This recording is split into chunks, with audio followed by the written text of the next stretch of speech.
6 minutes, how to master the VisionJet autopilot. Here we go, Captain.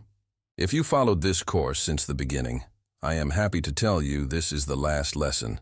If you didn't, feel free to check our other videos, so the VisionJet won't have any secrets for you. Let's start the tutorial. The autopilot panel is located at the bottom of the cockpit. Let's start by activating the autopilot clicking the AP button. You can see on the FMA AP in green, meaning the autopilot is active.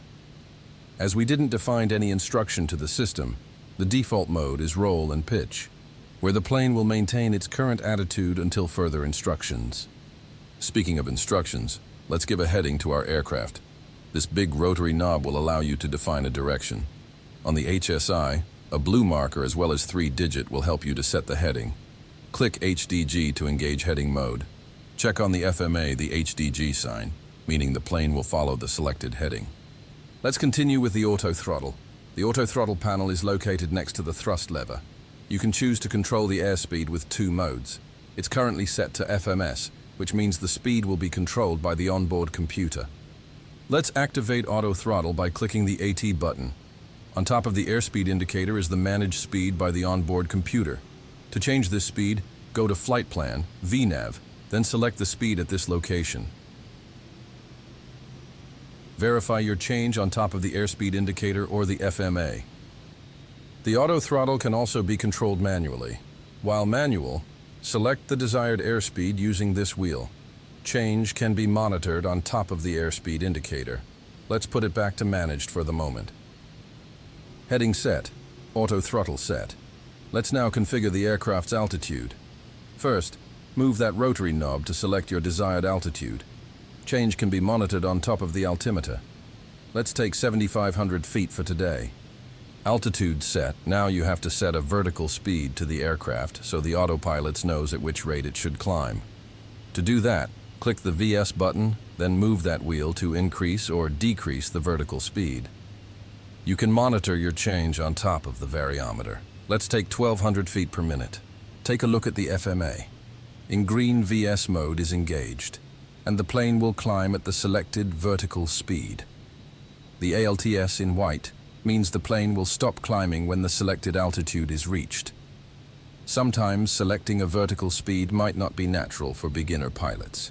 As a result, you can use the FLC function so that the plane will apply climb power and pitch the aircraft to maintain the desired speed.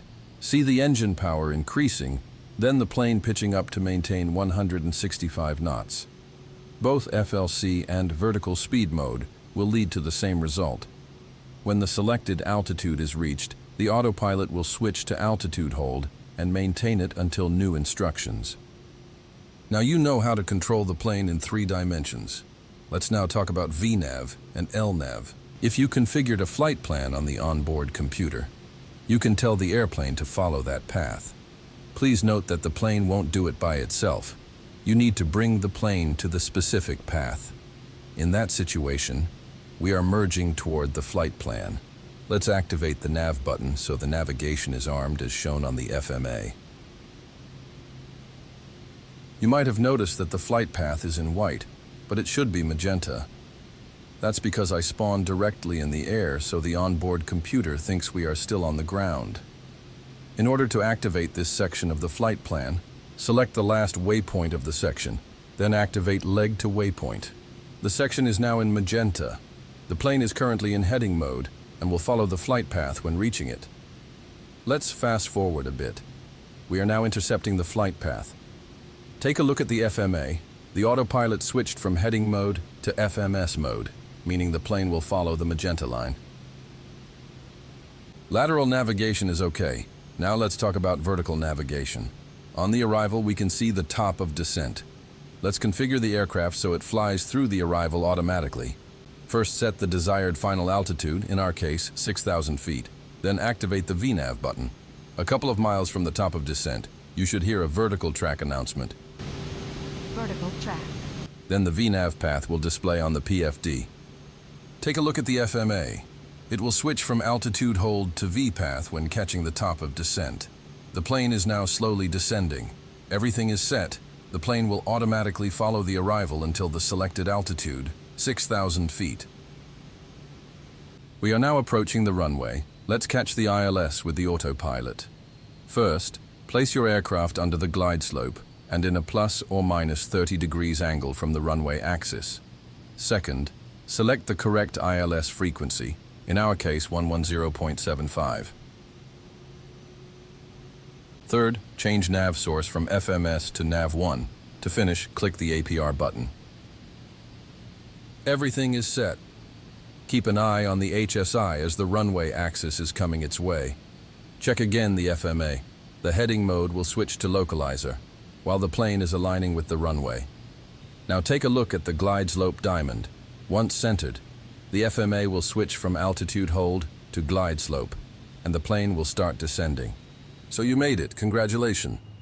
Remember to decrease airspeed to match the reference speed and lower flaps plus landing gear. This plane is not Autoland equipped, so you would have to take control of the aircraft on short final. I hope this tutorial helped you. Thanks for watching. Feel free to like and subscribe for more content. Happy landings, Captain.